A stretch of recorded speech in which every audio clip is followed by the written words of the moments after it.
Across the vast expanses of the African savanna, every encounter between predator and prey is preceded by an invisible cost-benefit calculation, where the currency of exchange is physical integrity itself.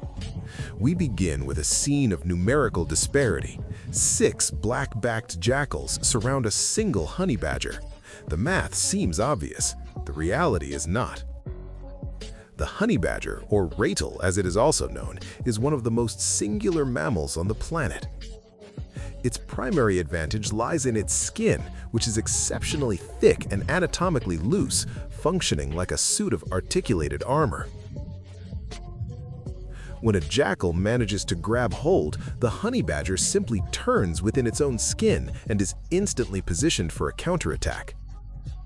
The canines begin to realize that victory here would come at a staggering price, injuries that would compromise their ability to hunt smaller prey for weeks to come.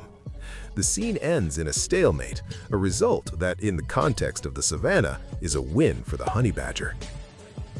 The same cost-benefit logic operates on a more somber scale. Orang Khai, a well-known lion in the region, brings down an adult buffalo. The kill itself, while impressive, isn't the most revealing part. It's what happens next. The calf remains by its mother's side. The calf is still operating under the logic that has worked every day of its life. Proximity to mother means safety. It lacks the repertoire to interpret the meaning of its mother's final stillness. Nature, rarely merciful, does not wait for this learning process.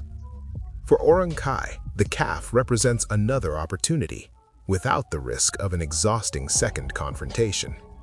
In the savanna, innocence has a fixed price, and it is collected without warning. The siege of an adult giraffe in the Serengeti exposes the other side of the equation. Standing over 6 meters tall, with more than 1,000 kilograms of muscle, the giraffe presents a logistical challenge unlike any other for a land predator. A single kick can drop an adult lion instantly, a fact this pride has clearly taken to heart. Therefore, the tactic isn't a direct assault. It is what we might call the anchoring strategy. The lions leap onto the animal's back and hips, turning their own bodies into counterweights. The giraffe is forced to support hundreds of extra kilograms while trying to keep its balance on unforgiving terrain. The fall isn't just the end of an individual. It is the caloric maintenance of an entire group, and by extension, the silent rebalancing of the surrounding ecosystem.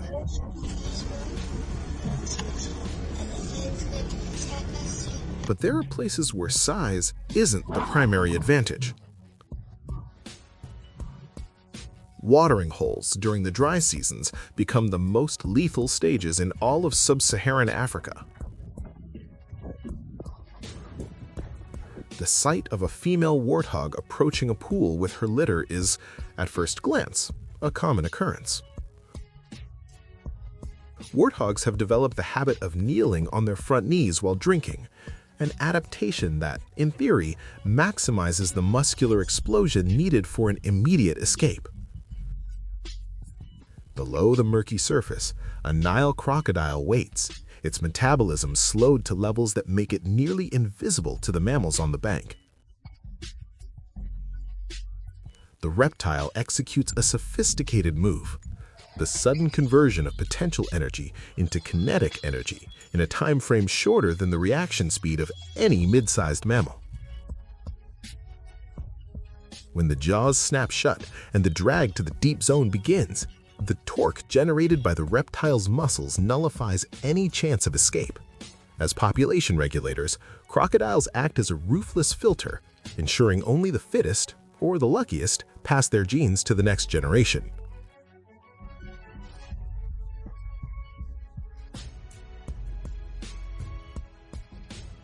That save efficiency reappears in a completely different form during an encounter between a leopard and a porcupine.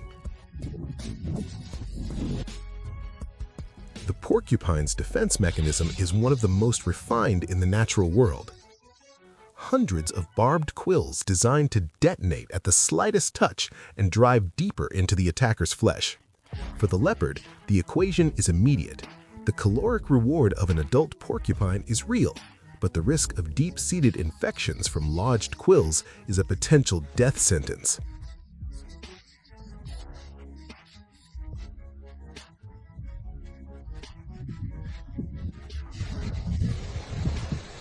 The phenomenon known as kleptoparasitism, stealing the efforts of another, reaches its peak in the interactions between leopards, wild dogs, and hyenas. The leopard handles the heavy lifting of the hunt. However, in doing so, he only does half the job. When a pack of wild dogs emerges, the leopard surrenders his prey in exchange for his physical safety.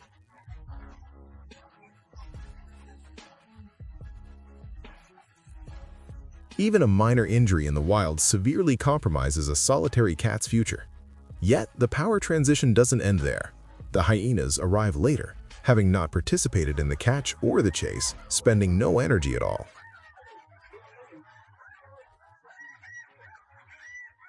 The hyena holds something more valuable in the short term, the ability to exert the greatest impact with the least immediate risk.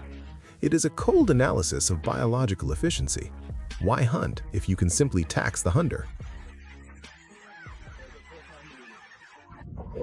But nothing recorded in this savanna is more baffling than the meeting of a wildebeest, a crocodile, and a hippopotamus.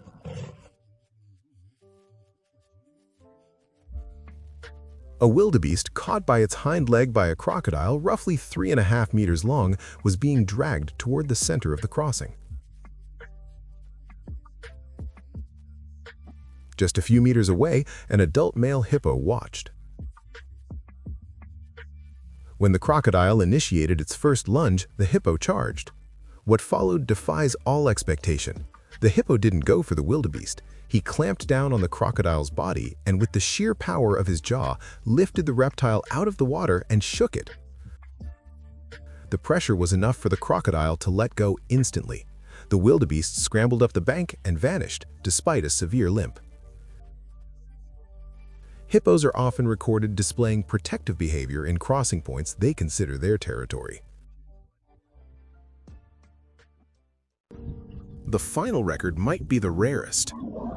A serval was exhibiting typical rodent hunting behavior, using a technique to stun vlay rats without even seeing them, when it stumbled upon something not in the plan.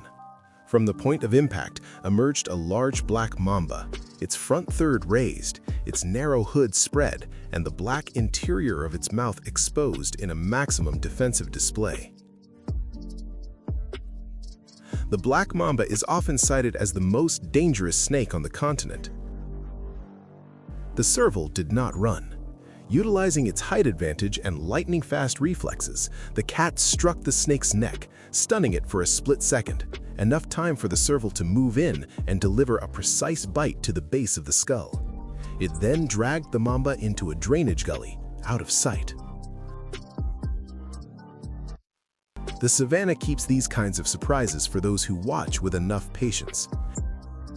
Beneath what looks like chaos, there is a structure. And every now and then, an animal appears to rewrite what we thought we knew about the limits of that structure. If you enjoyed today's documentary, please like this video. It helps me keep producing more content.